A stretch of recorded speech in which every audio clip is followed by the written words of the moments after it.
ಅಸ್ಸಲಾಮು ಅಲೈಕುಂ ವರಹಮತುಲ್ಲಾ. News ಪ್ಲಸ್ಸಿಗೆ ಸ್ವಾಗತ. ಇಂದಿನ ನಮ್ಮ ವಿಚಾರ ಆಫ್ರಿಕನ್ ರಾಷ್ಟ್ರದಲ್ಲಿರುವಂತಹ ರಾಜಕೀಯ ಅಸ್ಥಿರತೆ. ಈ ಕುರಿತು ನಮ್ಮ ಮುಂದೆ ಚರ್ಚಿಸಲು ಬಂದಿರುವುದು ನಮ್ಮ ಹಿರಿಯರಾದಂತಹ ಸಹಸನರವರು ಹಾಗೂ ಶುಯೈಬ್ ಜಿರ್ಮಕಿಯವರು. ಯಾವುದೇ ಒಂದು ರಾಷ್ಟ್ರವಾದರೂ ಆ ರಾಷ್ಟ್ರದ ಸ್ವತಂತ್ರದ ಬಳಿಕ ಒಂದು ಉತ್ತಮವಾದಂತಹ ವ್ಯವಸ್ಥೆಗಳು ಬೇಕು. ಅದು ಆರ್ಥಿಕ ವ್ಯವಸ್ಥೆವಾಗಲಿ ರಾಜಕೀಯ ವ್ಯವಸ್ಥೆವಾಗಲಿ, ಹೀಗೆ ಒಂದು ಉತ್ತಮವಾದ ವ್ಯವಸ್ಥೆಗಳು ಅಲ್ಲಿ ರೂಢಿಯಾಗುತ್ತದೆ. ಉದಾಹರಣೆಗೆ ಹೇಳುವುದಾದರೆ ಭಾರತದಲ್ಲಿ ಪ್ರಜಾಪ್ರಭುತ್ವ ಇರುವ ಹಾಗೆ, ಭಾರತದಲ್ಲಿ ಸಂವಿಧಾನ ಇರುವ ಹಾಗೆ, ಹೀಗೆ ಒಂದು ವ್ಯವಸ್ಥೆಗಳು ರೂಢಿಯಾಗಬೇಕು. ಆದರೆ ಹಲವು ರಾಷ್ಟ್ರಗಳಲ್ಲಿ ಈ ರೀತಿಯ ವ್ಯವಸ್ಥೆಗಳಿಲ್ಲದೆ ಅವ್ಯವಸ್ಥಿತವಾಗಿ ಕಾರ್ಯಾಚರಿಸುತ್ತಿದೆ. ಅಂತಹ ಹಲವು ರಾಷ್ಟ್ರಗಳಲ್ಲಿ ಮುಖ್ಯವಾದಂತಹ ಒಂದು ರಾಷ್ಟ್ರವಾಗಿದೆ ಆಫ್ರಿಕನ್ ರಾಷ್ಟ್ರಗಳು. ಇತ್ತೀಚಿನ ದಿನಗಳಲ್ಲಿ ನಾವು ನೋಡಿರಬಹುದು. ಅಲ್ಲಿ ನಡೆಯುತ್ತಿರುವುದು ಏನು, ಅಲ್ಲಿ ನಡೆಯುವ ಸಮಸ್ಯೆಗಳೇನು ಏನು? ಯಾವುದೇ ರಾಷ್ಟ್ರವಾದರೂ ಅದಕ್ಕೆ ಅದು ಸರಿಯಾಗಿ ಸುವ್ಯವಸ್ಥಿತವಾಗಿ ಮುಂದಡಿಯಿಡಬೇಕಾದ್ರೆ ಒಂದು ವ್ಯವಸ್ಥೆ ಅತ್ಯಗತ್ಯವಾಗಿದೆ.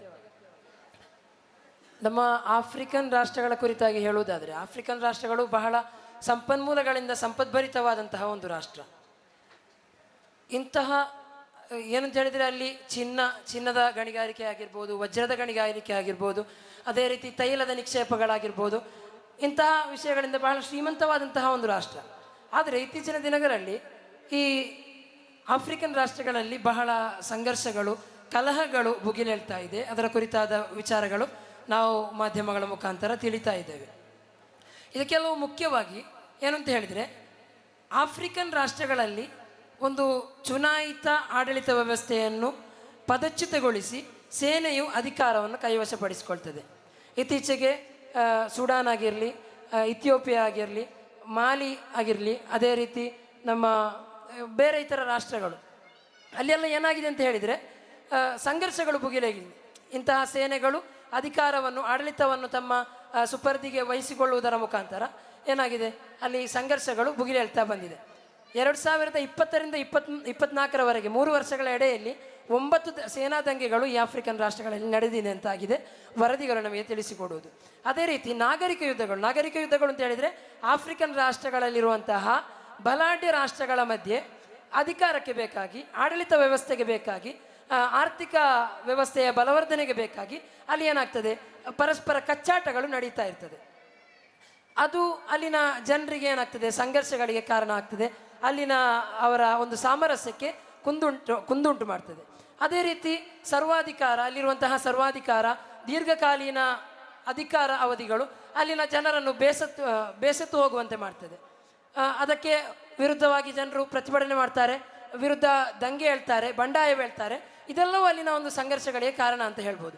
1950ರಿಂದ 50ರ ಬಳಿಕ ಈವರೆಗೆ ಆಫ್ರಿಕನ್ ರಾಷ್ಟ್ರಗಳಲ್ಲಿ 216 ಸೇನಾ ದಂಗೆಗಳು ನಡೆದಿದೆ. ಅದರಲ್ಲಿ 116 ಯಶಸ್ವಿ ದಂಗೆಗಳು ನಡೆದಿದೆ ಅಂತ ನಮಗೆ ವರದಿಗಳು ತಿಳಿಸಿಕೊಡ್ತದೆ.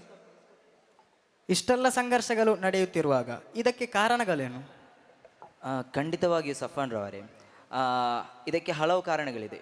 ಪ್ರಮುಖವಾದ ಕಾರಣವನ್ನು ನೋಡುವುದಾದರೆ 1884ರಲ್ಲಿ ಜರ್ಮನಿಯ ಬೆರ್ಲಿನ್ನಲ್ಲಿ ನಡೆದಂತಹ ಸಮ್ಮೇಳನದಲ್ಲಿ ಯುರೋಪಿಯನ್ ರಾಷ್ಟ್ರಗಳು ಆಫ್ರಿಕನ್ ರಾಷ್ಟ್ರಗಳಲ್ಲಿರುವಂತಹ ಬುಡಕಟ್ಟು ಜನಾಂಗಗಳ ಅವರ ಪರಂಪರೆಯಾಗಿರಬಹುದು, ಅವರ ಸಂಸ್ಕೃತಿಯಾಗಿರಬಹುದು, ಅವರ ಇತಿಹಾಸವನ್ನಾಗಿರಬಹುದು, ಅದನ್ನು ಮನಗಾಣದೆ ತಮಗೆ ಬೇಕಾದ ಹಾಗೆ ಅಲ್ಲಿಯ ಗಡಿರೇಖೆಗಳನ್ನು ಹೇಗೆ ಗುರುತಿಸ್ತಾರೆ.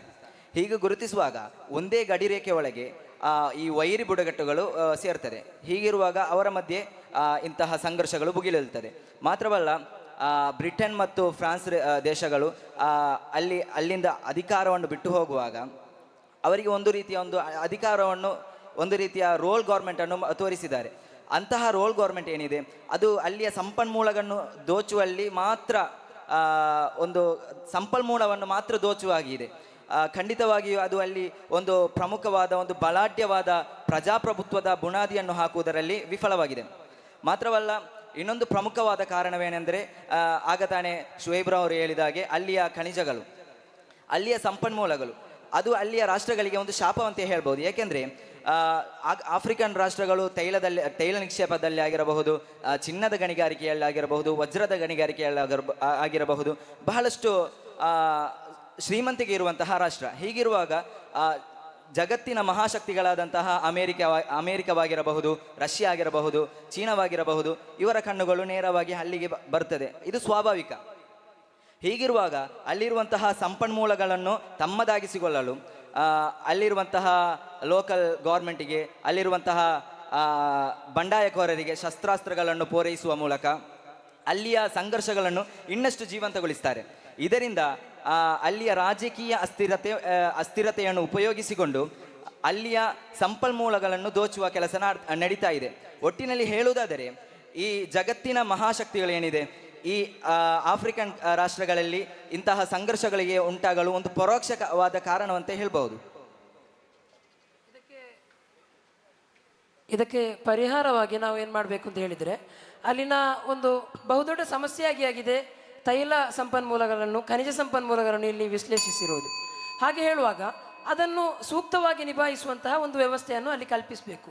ಅಂದರೆ ಅಲ್ಲಿನ ಸರ್ಕಾರಗಳು ಹೊರಗಿನ ಹಸ್ತಕ್ಷೇಪ ಅಲ್ಲಿನ ಸಂಪನ್ಮೂಲಗಳಲ್ಲಿ ಆಗದಂತೆ ನೋಡಬೇಕು. ಹೊರಗಿನ ಶಕ್ತಿಗಳಾಗಿದೆ ಅಲ್ಲಿ ಬಂದು ತೊಡಕುಂಟು ಮಾಡ್ತಾ ಇರೋದು, ಅಲ್ಲಿ ಇರುವಂತಹ ಸಮಸ್ಯೆಗಳನ್ನು ಉಲ್ಬಣಗೊಳಿಸ್ತಾ ಇರುವುದು. ಹೀಗಿರುವಾಗ ಅಲ್ಲಿನ ಒಂದು ಸೂಕ್ತವಾದಂತಹ ರಾಜಕೀಯ ವ್ಯವಸ್ಥೆಯನ್ನು ಕಲ್ಪಿಸಿ ನಂತರ ಏನು ಮಾಡಬೇಕು ಅಂತ ಹೇಳಿದರೆ, ಅಲ್ಲಿನ ಖನಿಜ ಸಂಪನ್ಮೂಲಗಳನ್ನು, ಚಿನ್ನದ ಗಣಿಗಾರಿಕೆಗಳನ್ನು, ತೈಲ ಸಂಪನ್ಮೂಲಗಳನ್ನು ಭದ್ರಗೊಳಿಸಬೇಕು. ಆ ನಿಟ್ಟಿನಲ್ಲಿ ನಮಗೆ ಒಂದು ಉತ್ತಮವಾದಂತಹ ರಾಜಕೀಯ ಸ್ಥಿರತೆಯನ್ನು ಆಫ್ರಿಕನ್ ರಾಷ್ಟ್ರಗಳಲ್ಲಿ ಕಾಣಲಿಕ್ಕೆ ಸಾಧ್ಯವಾಗಬಹುದು ಅಂತ ಹೇಳ್ಬೋದು. ಖಂಡಿತವಾಗಿಯೂ ಬಹಳ ಅದ್ಭುತವಾದ ವಿಚಾರವನ್ನು ಮಂಡಿಸಿದ್ದೀರಿ ಶೋಯಬ್ರವರೇ. ಮತ್ತಷ್ಟು ವಿಚಾರಗಳಿಗಾಗಿ ಮುಂದಿನ ವೇದಿಕೆಯಲ್ಲಿ ಭೇಟಿಯಾಗೋಣ. ಧನ್ಯವಾದಗಳು. ಅಸ್ಸಲಾಮು ಅಲೈಕುಂ.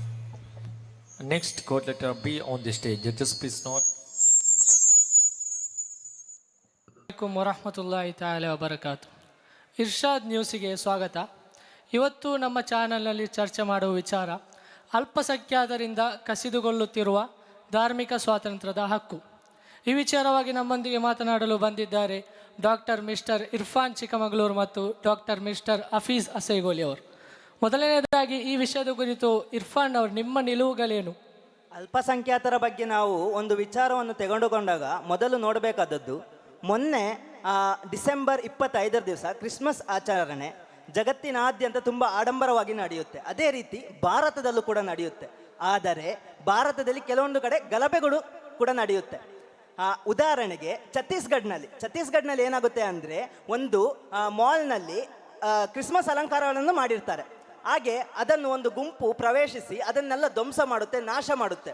ಮತ್ತೊಂದು ಉದಾಹರಣೆ ಹೇಳುವುದಾದರೆ, ಆಂಧ್ರದಲ್ಲಿ ಏನಾಗುತ್ತೆ ಅಂದರೆ, ಚಿಕ್ಕ ಶಾಲೆಯ ಮಕ್ಕಳು ಕ್ರಿಸ್ಮಸ್ ಟೋಪಿಗಳನ್ನೆಲ್ಲ ಹಾಕಿ ತಿರುಗಾಡ್ತಾ ಇರ್ತಾರೆ. ಅದೇ ರೀತಿ ಅಲ್ಲಿ ಮುಂಗಟ್ಟುಗಳಲ್ಲಿ ಕ್ರಿಸ್ಮಸ್ನ ಕೆಲವೊಂದು ವಸ್ತುಗಳನ್ನೆಲ್ಲ ಇಟ್ಟಿರ್ತಾರೆ. ಅದನ್ನೆಲ್ಲ ರೋಡಿಗೆ ಎಳೆದು ಹಾಕಿ ಮಕ್ಕಳ ಕೈಯಿಂದ ಕೂಡ ಕಿತ್ತು ರೋಡಿಗೆ ಹಾಕಿ ಬೆಂಕಿ ಕೊಡುವ ಕಾರ್ಯಗಳು ನಡೀತಾ ಇದೆ. ಹೌದು ಸರ್, ನೀವು ಒಂದು ಸಮುದಾಯದ ಕುರಿತು ಏನು ಮಾಡಿದ್ದೀರಾ ತಿಳಿಸಿದ್ದೀರಾ, ಒಂದು ಕಮ್ಯುನಿಟಿ ಕುರಿತು. 1992 ಅಲ್ಪಸಂಖ್ಯಾತರ ಆಯೋಗ ಕಾಯ್ದೆಯ ಪ್ರಕಾರ ಕೆಲವೊಂದು ಅಂಕಿಅಂಶಗಳನ್ನು ತಂದಿದ್ದೇನೆ. 1992 ಅಂಕಿಅಂಶಗಳ ಪ್ರಕಾರ ಭಾರತದಲ್ಲಿ 6 ಸಮುದಾಯಗಳುಂಟು ಅಲ್ಪಸಂಖ್ಯಾತರದಲ್ಲಿ. ನಮಗೆ ಗೊತ್ತಿರುವ ಹಾಗೆ ಕ್ರೈಸ್ತರು, ಮುಸಲ್ಮಾನರು, ಬೌದ್ಧರು, ಪಾರ್ಸಿಗಳು, ಜೈನರು, ಹೀಗೆ 6 ಅಲ್ಪಸಂಖ್ಯಾತ ಸಮುದಾಯಗಳಿದೆ. ಆ 6 ಅಲ್ಪಸಂಖ್ಯಾತರ ಸಮುದಾಯದಲ್ಲಿ 98.4% ಮುಸಲ್ಮಾನ ಎಂಬ ಸಮುದಾಯವನ್ನು ಇಲ್ಲಿ ಗುರಿ ಮಾಡಿದ್ದು. ನಿಮಗೊಂದು ಉದಾಹರಣೆ ಮೂಲಕ ತಿಳಿಸ್ತೀನಿ. ಇತ್ತೀಚೆಗೆ ಅಬುದಾಬಿಯಲ್ಲಿ IPL ಹರಾಜು ನಡೆಯಿತು. ಹೌದೌದು. IPL ಹರಾಜು ನಡೆದಾಗ 9.20 ಲಕ್ಷಕ್ಕೆ ಮುಸ್ತಫಿಜುರ್ ರಹಮಾನ್ ಎಂಬವನು ಏನಾಗಿದ್ದಾನೆ, ಹರಾಜಾಗ್ತಾನೆ ಕೋಲ್ಕತ್ತಾ ನೈಟ್ ರೈಡರ್ಸ್ ಟೀಮಿಗೆ. ಆಗ ನಂತರದಲ್ಲಿ ಈ ಮುಸ್ತಫಿಜುರ್ ರಹಮಾನ್ ಈ ಕೋಲ್ಕತ್ತಾ ಟೀಮ್ಗಾಗಿ ಆಡಲು ಬಯಸ್ತಾನೆ. ನಂತರದಲ್ಲಿ ಬಾಂಗ್ಲಾದೇಶದಲ್ಲಿ ಹಿಂದೂ ಮುಸ್ಲಿಂ ಸಂಘರ್ಷ ಆಗ್ತದೆ. ನಂತರದಲ್ಲಿ ಈ ಮುಸ್ತಫಿಜುರ್ ರಹಮಾನನ್ನು IPLನಿಂದ ತೆರವುಗೊಳಿಸಬೇಕೆಂದು ಭಾರತೀಯ ಕೆಲವು ಸಮುದಾಯಗಳು ಅದಕ್ಕಾಗಿ ಏನು ಮಾಡ್ತದೆ, ಪ್ರತಿಭಟನೆಗಳನ್ನು ಮಾಡ್ತದೆ. ನಂತರ BCCI ಏನು ಮಾಡ್ತಾರೆ ಅಂದರೆ ಏನು ಗೊತ್ತುಂಟ, BCCI ಅವನನ್ನು ತೆರವುಗೊಳಿಸುತ್ತದೆ. ಆಟಕ್ಕೂ ಸಮ ಇಲ್ಲಿ ಧಾರ್ಮಿಕವಾದ ರಾಜಕೀಯವನ್ನು ತಂದದ್ದು. ಮತ್ತೊಂದು ಉದಾಹರಣೆ ಹೇಳ್ತೀನಿ. ಅಸ್ಸಾಂನಲ್ಲಿ ಒಂದು ಧಾರ್ಮಿಕ ಕ್ಲಾಸ್ ನಡೀತಾ ಇರ್ತದೆ. ಒಬ್ಬರ ಹಜ್ರತ್ ಇರ್ತಾರೆ. ಒಂದು ಸಂಘ ಹೀಗೆ ಬರ್ತದೆ. ಸಂಘ ಬಂದು ಘೋಷಣೆಗಳನ್ನು ಕೂಗುತ್ತದೆ. ಒಂದು ಸಮುದಾಯ, ಆ ಸಮುದಾಯ ಘೋಷಣೆಗಳನ್ನು ಕೂಗಿ, ಹಲವಾರು ಘೋಷಣೆಗಳನ್ನು ಕೂಗಿ, ಆಗ ಅಲ್ಲಿಗೆ ಪೊಲೀಸ್ ಬರ್ತಾರೆ. ಪೊಲೀಸ್ ಬಂದು ಅಲ್ಲಿ ಯಾರನ್ನು ರಿಯಲ್ ಆಗಿ ಅಲ್ಲಿ ಶಿಕ್ಷಿಸಬೇಕು, ಸಮುದಾಯವನ್ನು ಶಿಕ್ಷಿಸಬೇಕು, ಆ ಒಂದು ಸಮುದಾಯವನ್ನು. ಆದರೆ ಅಲ್ಲಿ ಪೊಲೀಸ್ ಬಂಧಿಸಿದ್ದು ಯಾರನ್ನು ಗೊತ್ತಾ? ಹಜ್ರತನ್ನು. ಎಷ್ಟೊಂದು ಕೆಟ್ಟದಾದ ಒಂದು.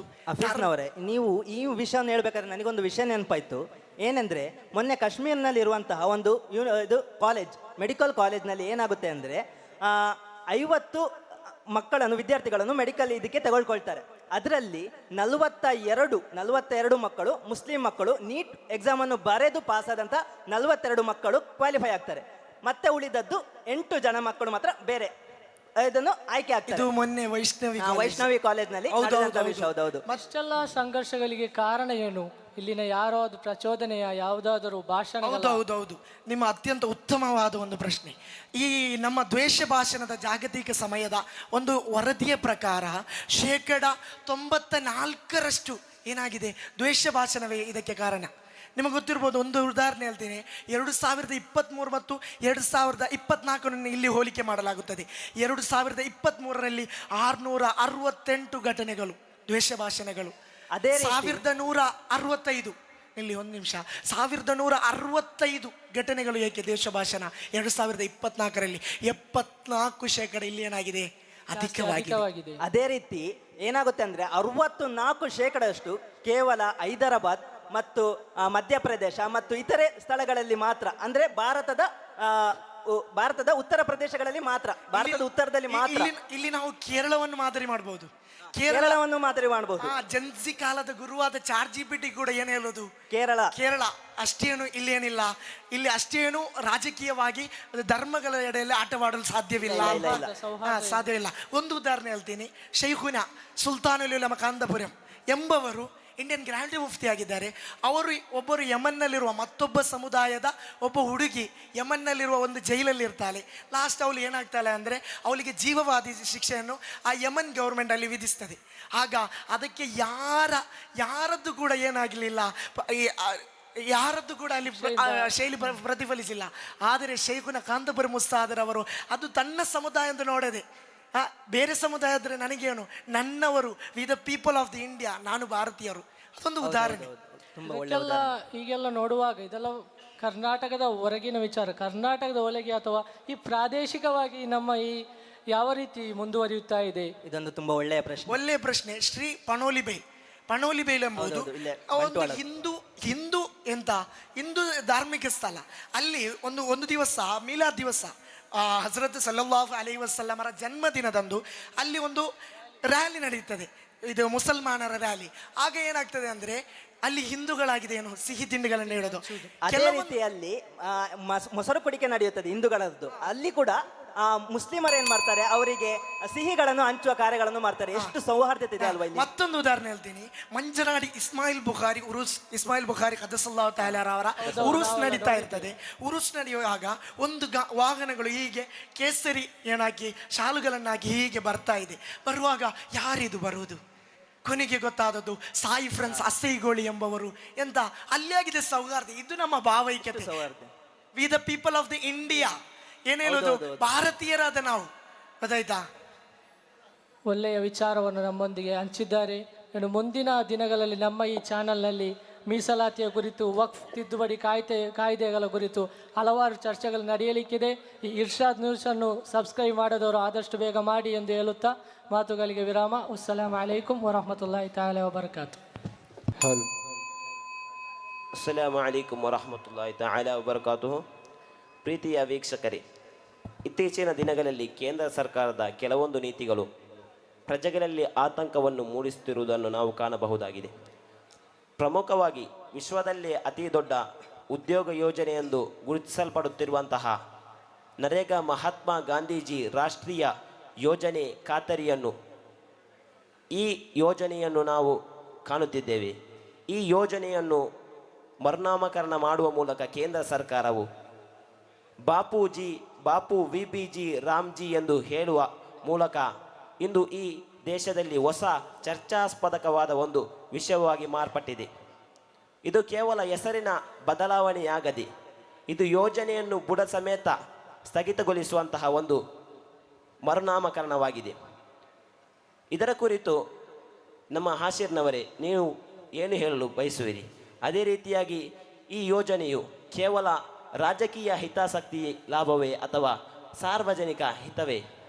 ನಿಜಕ್ಕೂ ಶಫೀಕ್ರವರ ಒಂದು ಉತ್ತಮವಾದಂತಹ ಪ್ರಶ್ನೆ. ಇದರ ಕುರಿತು ಜನರಿಗೆ ಅರಿವು ಮೂಡಬೇಕಾದಂತಹ ಅನಿವಾರ್ಯತೆ ಇದೆ. ಹೌದೌದು. ಕೆಲವೊಂದು ಮರುನಾಮಕರಣ ಪ್ರಕ್ರಿಯೆಗಳು ಪ್ರಜೆಗಳ ಹಿತವನ್ನು ಬಯಸುತ್ತದೆ, ಇದು ಸತ್ಯ. ಆದರೆ ಈ ಪರಿಷ್ಕರಣೆ ಅಂದರೆ ಈ ನರೇಗಾ ಯೋಜನದ ಪರಿಷ್ಕರಣೆ ಇದೆಯಲ್ಲ, ಇದು ನಿಜವಾಗಿಯೂ ಒಂದು ವ್ಯವಸ್ಥಿತವಾದಂತಹ ಷಡ್ಯಂತ್ರವಾಗಿದೆ.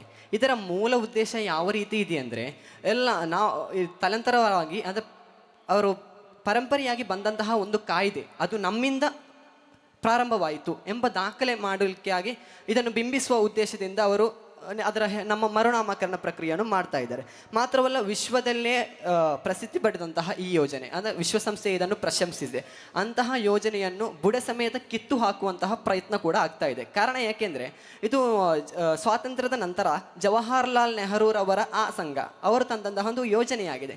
ಇದು ಇವರಿಗೆ ಸಹಿಸಲಾಗದಂತಹ ಒಂದು ನುಂಗಲಾಗದಂತಹ ತುತ್ತು. ಆದ್ದರಿಂದ ಇದನ್ನು ಸ್ಥಗಿತಗೊಳಿಸುವಂತಹ ಒಂದು ಷಡ್ಯಂತ್ರವನ್ನು ನಡೀತಾ ಇದ್ದಾರೆ. ಯಾವ ರೀತಿ ಅಂದರೆ 2004ರಲ್ಲಿ ಕೇಂದ್ರ ಆಡಳಿತ ಸರ್ಕಾರ ಇದ್ದಾಗ ಅಲ್ಲಿ ರೈತರ ಆತ್ಮಹತ್ಯೆಗಳು ಕಗ್ಗತ್ತಲೆ ಮೂಡಿದಂತಹ ಆ ಸಂದರ್ಭದಲ್ಲಿ ಮತ್ತೆ ಬಂದಂತಹ ಚುನಾವಣೆಯಲ್ಲಿ ಈ ಸರ್ಕಾರವನ್ನು ಯಾರು ಮತ ಚಲಾಯಿಸಲಿಲ್ಲ. ಆದ್ದರಿಂದ ನಂತರದ ಸರ್ಕಾರಕ್ಕೆ ಅಂದರೆ ಮನಮೋಹನ್ ಸಿಂಗ್ ನೇತೃತ್ವ ಸರ್ಕಾರಕ್ಕೆ ಅಧಿಕಾರ ಬಂತು. ಆಗ ಇವರಿಗೆ ಇಂತಹ ಒಂದು ಯೋಜನೆ ಜಾರಿಗೊಳಿಸುವುದು ಒಂದು ನಿರ್ಬಂಧ ಒಂದು ಅನಿವಾರ್ಯತೆ ಉಂಟಾಯಿತು ಈ ಯೋಜನೆಯನ್ನು ಜಾರಿಗೊಳಿಸುವುದಾಗ. ಅಲ್ಲಿಯೂ ಕೂಡ ಅವರೊಂದು ಪ್ರಬುದ್ಧತೆಯನ್ನು ಪ್ರದರ್ಶಿಸಿದ್ದಾರೆ. ಯಾವ ರೀತಿ ಅಂದರೆ ಅವರಿಗೂ ಕೂಡ ಈ ಯೋಜನೆಯನ್ನು ರಾಜಕೀಯ ಹಿತಾಸಕ್ತಿಗಳಿಗೆ ಬಳಸಿಕೊಂಡು ರಾಜೀವ್ ಗಾಂಧಿ ಯೋಜನೆಯೋ ಅಥವಾ ಜವಾಹರ್ಲಾಲ್ ನೆಹರು ಯೋಜನೆಯಾಗಿಯೂ ಅವರಿಗೆ ಅದನ್ನು ಹೊರತರಬಹುದಿತ್ತು. ಆದರೂ ಕೂಡ ಅವರಲ್ಲಿ ಒಂದು ಸುಧಾರಕರಾದಂತಹ ಗಾಂಧೀಜಿಯವರ ಹೆಸರು ಇಟ್ಟುಕೊಂಡು ಒಂದು ಪ್ರಬುದ್ಧತೆಯನ್ನು ಪ್ರದರ್ಶಿಸಿದ್ದಾರೆ. ಇಲ್ಲಿ ಈಗಿನ ಕೇಂದ್ರ ಸರ್ಕಾರಕ್ಕೆ ಮಹಾತ್ಮ ಗಾಂಧೀಜಿಯವರ ಹೆಸರು ಕೂಡ ಒಂದು ಅಪತ್ಯವಾಗಿ ಹೋಗಿದೆ. ಹೌದೌದು, ನೀವು ಹೇಳುವ ವಿಷಯ ಸರಿ. ಇದೇ ರೀತಿಯಾಗಿ ಈ ಮರುನಾಮಕರಣವು, ನಾನು ಹೇಳುವುದು ಸತ್ಯವಾಗಿದ್ದರೆ, ಈ ಮರುನಾಮಕರಣವು ಒಂದು ರಾಜಕೀಯ ಹಿತಾಸಕ್ತಿ ಹೌದಾದರೆ ಇದರಲ್ಲಿ ಜನರಿಗಿರುವಂತಹ ಒಂದು ಕಾಯ್ದೆಗಳ ಹೇಳಬಹುದು. ಉತ್ತಮ ಪ್ರಶ್ನೆ ನಿಮ್ಮದು ಶಫೀಕ್ರವರೇ. ನಾವು ನೋಡುವಾಗ ಇದು ಒಮ್ಮೆಯೂ ಕೂಡ ಅಲ್ಲ ಎಂಬುದು ನನ್ನ ಅಭಿಪ್ರಾಯ. ಯಾಕೆಂದರೆ ಈ ಯೋಜನೆ ಕೇವಲ ಒಂದು ಮರುನಾಮಕರಣವಾಗಿರದೆ ಇಲ್ಲಿ ಹಲವಾರು ಪ್ರಶ್ನೆಗಳು ಮೂಡಿ ಬರುತ್ತಾ ಇದೆ. ನಾವು ನೋಡುವಾಗ ಈ ಯೋಜನೆಯಲ್ಲಿ ಯಾವ ರೀತಿ ಇದೆ ಎಂದರೆ, ಈ ಯೋಜನೆ ಕುರಿತು ನಾವು ನೋಡುವಾಗ ಹಲವಾರು ಪ್ರಶ್ನೆಗಳು ನಮ್ಮಿಂದಲೇ ಒಂದು ಉಂಟಾಗುತ್ತದೆ.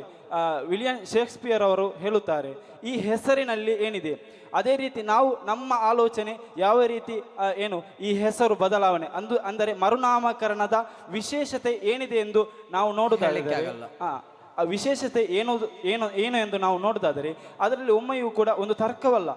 ನಾವು ಈ ಯೋಜನೆ ಕುರಿತು ಆಳವಾಗಿ ಒಮ್ಮೆ ಚಿಂತಿಸುವಾಗ ಈ ಯೋಜನೆಯು ಪ್ರಮುಖವಾಗಿ ಇಲ್ಲಿ ರಾಷ್ಟ್ರೀಯ ಸ್ವಯಂ ಸೇವಾ ಸಂಘಟನೆಯವರು ಅವರ ಕಣಕಣದಲ್ಲೂ ಮಹಾತ್ಮ ಗಾಂಧೀಜಿಯವರೊಂದಿಗೆ ಇರುವಂತಹ ಏನೆಲ್ಲ ದ್ವೇಷಗಳಿದ್ದಾವೆ ಅದೆಲ್ಲವೂ ಈ ಯೋಜನೆಯಲ್ಲಿ ನಮಗೆ ಕಾಣಲು ಸಾಧ್ಯ. ಮಾತ್ರವಲ್ಲದೆ ಈ ಯೋಜನೆಯ ಮರುನಾಮಕರಣ ಮಾತ್ರವಾಗಿರದೆ ಸರಿಸುಮಾರು 90% ಬರುವಂತಹ ಕೇಂದ್ರ ಸರ್ಕಾರದ ಭರವನ್ನು ಇಳಿಸಿದೆ. ಇದು ನಂತರ ಕಂಟಿನ್ಯೂ ಆಗ್ತಾ ಹೋದರೆ ಏನಾಗುತ್ತೆ ಅಂದರೆ ಈ ಕಾರ್ಮಿಕ ಸಂಘಟನೆಯರು ಗ್ರಾಮೀಣ ಪ್ರದೇಶದಲ್ಲಿ ವಾಸಿಸುವಂತಹ ಕಾರ್ಮಿಕರಿಗೆ ಅವರ ಉದ್ಯೋಗ ಭದ್ರತೆಯ ಅಬದ್ಧತೆಯನ್ನು ನಮಗೆ ಕಾಣಲು ಸಾಧ್ಯ. ಮಾತ್ರವಲ್ಲದೆ ಈ ಯೋಜನೆ ಮೊದಲು ಜಾರಿಗೆ ಬಂದಂತಹ ಸಂದರ್ಭದಲ್ಲಿ ಸರಿಸುಮಾರು 2005ರಲ್ಲಿ ಮಹಾತ್ಮ ಗಾಂಧೀಜಿ ರಾಷ್ಟ್ರೀಯ ಉದ್ಯೋಗ ಖಾತರಿ ಯೋಜನೆ, ಈ ಯೋಜನೆ ಜಾರಿಗೆ ಬಂದಂತಹ ಸಂದರ್ಭದಲ್ಲಿ ಪ್ರತಿಯೊಬ್ಬ ಕಾರ್ಮಿಕನಿಗೂ ಕೂಡ ಅವನದ್ದೇ ಆದಂತಹ ಒಂದು ಹಕ್ಕನ್ನು ಪಡೆಯುತ್ತಾನೆ. ಅಂದರೆ ಕೆಲಸವನ್ನು ಕೊಡಿ ಎಂಬಂತಹ ಹಕ್ಕನ್ನು ಆತನು ಪಡೆಯುತ್ತಾನೆ. ಇತ್ತೀಚಿನ ದಿನಗಳಲ್ಲಿ ಯಾವ ರೀತಿ ನಡೆಯುತ್ತಾ ಇದೆ ಎಂದರೆ ಈ ದಿನಗಳಲ್ಲಿ ಸಂವಿಧಾನದ 21ನೇ ವಿಧಿಯ ಉಲ್ಲಂಘನೆ ಕೂಡ ಆಗ್ತಾ ಇದೆ. ಮಾತ್ರವಲ್ಲದೆ ಯಾವ ರೀತಿ ನಾವು ನೋಡುವುದಾದರೆ ಮನಮೋಹನ್ ಸಿಂಗ್ ರವರು ಇದನ್ನು ಚಾಲ್ತಿ ತಂದಂತಹ ಆ ಸಂದರ್ಭದಲ್ಲಿ ಈ ಬದಲಾವಣೆ ಈ ನರೇಗಾ ಯೋಜನೆಗೂ ಕೂಡ ಅದೇ ರೀತಿ ವಿಬಿಜಿ ರಾಮ್ಜಿ ಯೋಜನೆಗೂ ಕೂಡ ಅಜಗಜಾಂತರ ವ್ಯತ್ಯಾಸವನ್ನು ನಮಗೆ ಕಾಣಬಹುದಾಗಿದೆ. ಈ ಯೋಜನೆಯ ನಾವು ಒಮ್ಮೆ ಆಳಕ್ಕೆ ಅಧ್ಯಯನ ಮಾಡುವಾಗ ಈ ಯೋಜನೆಯಲ್ಲಿ ಸರಿಸುಮಾರು ವಾರ್ಷಿಕವಾಗಿ 100ರಿಂದ 125 ದಿನಗಳವರೆಗೂ ಹೆಚ್ಚಳವಾಗಿದ್ದರೂ ಕೂಡ ಮೀಸಲಾತಿಯಲ್ಲಿ ಕಡಿಮೆಗೊಳಿಸಲಾಗಿದೆ.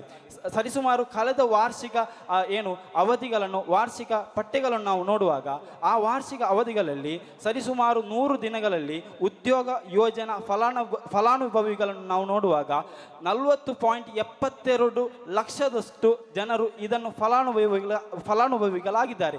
ಆದರೆ ಇತ್ತೀಚಿನ ದಿನಗಳಲ್ಲಿ ಈ ಯೋಜನೆ ಬಂದು 100 ದಿನಗಳಾದರೂ ಕೂಡ 6.43% ಮಂದಿಗೆ ಮಾತ್ರ ಈ ಯೋಜನೆಯಲ್ಲಿ ಫಲಾನುಭವ ಲಭಿಸಿದೆ.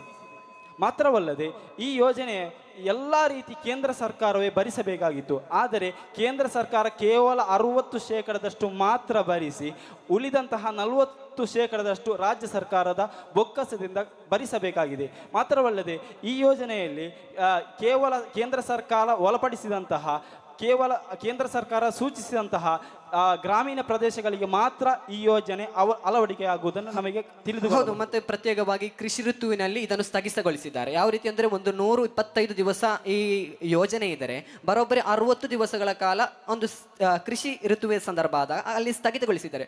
ಕೆಲವೊಮ್ಮೆ ಅಲ್ಲಿ ಫಸಲು ಉಂಟಾಗಲಿಲ್ಲ ಆದರೆ ಇಲ್ಲಿ ಯಾವ ರೀತಿ ವಲಸೆ ಬಿಕ್ಕಟ್ಟು ಉಂಟಾಗುವಂತಹ ಸಾಧ್ಯತೆ ಇದೆ. ಆದ್ದರಿಂದ ನಿಜವಾಗಿಯೂ ಮನಮೋಹನ್ ಸಿಂಗ್ ಅವರು ತಂದಂತಹ ಕಾಯ್ದೆಯ ಉದ್ದೇಶ ಏನಿತ್ತು ಅಂದರೆ ಇಲ್ಲಿ ಕಾರ್ಮಿಕರಾಗಿರ್ಬೋದು, ಮಹಿಳಾ ಸಂಘದಾಗಿರ್ಬೋದು, ಕೆಳ ಜನರ ಒಂದು ಹಸನ್ಮುಖಿತನವನ್ನು ಅವರು ಉದ್ದೇಶಿಸಿದರು. ಆದರೆ ಇದನ್ನು ನೋಡುವಾಗ ನಮಗೆ ನಿಜವಾಗಿಯೂ ಕೆಳವರ್ಗದವರಿಗೆ ಕೆಳ ಮಟ್ಟದ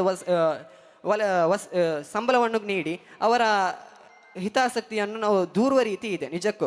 ಮತ್ತು ಆರ್ಥಿಕ ಪರಿಣಿತರಾದಂತಹ ಜೇನ್ ಆಂಡರ್ಸನ್ ಅವರು ಹೇಳುತ್ತಾರೆ, ಸರಿಸುಮಾರು ನಾವು ನೋಡುವಾಗ ಈ ಯೋಜನೆ ಎಷ್ಟೊಂದು ಫಲಾನುಭವಿಗಳಾಗಿದ್ದಾರೆ ಎಂದು ನೋಡುವಾಗ ನಾವು ಆರ್ಥಿಕ ಸಂಕಷ್ಟದಲ್ಲಿ ಇದ್ದಂತಹ ಸಂದರ್ಭದಲ್ಲಿ ಸರಿಸುಮಾರು 2009-2010 ಸಂದರ್ಭದಲ್ಲಿ ಕೂಡ ಅದೇ ರೀತಿ ಕೊರೋನಾ ಸಂದರ್ಭದಲ್ಲಿ ಕೂಡ ಕೊರೋನಾ ಬಿಕ್ಕಟ್ಟಿನ ಆ ಸಂದರ್ಭದಲ್ಲೂ ಕೂಡ ನಮಗೆ ಏನು ಈ ಯೋಜನೆಯು ಅತ್ಯಂತ ಹೆಚ್ಚು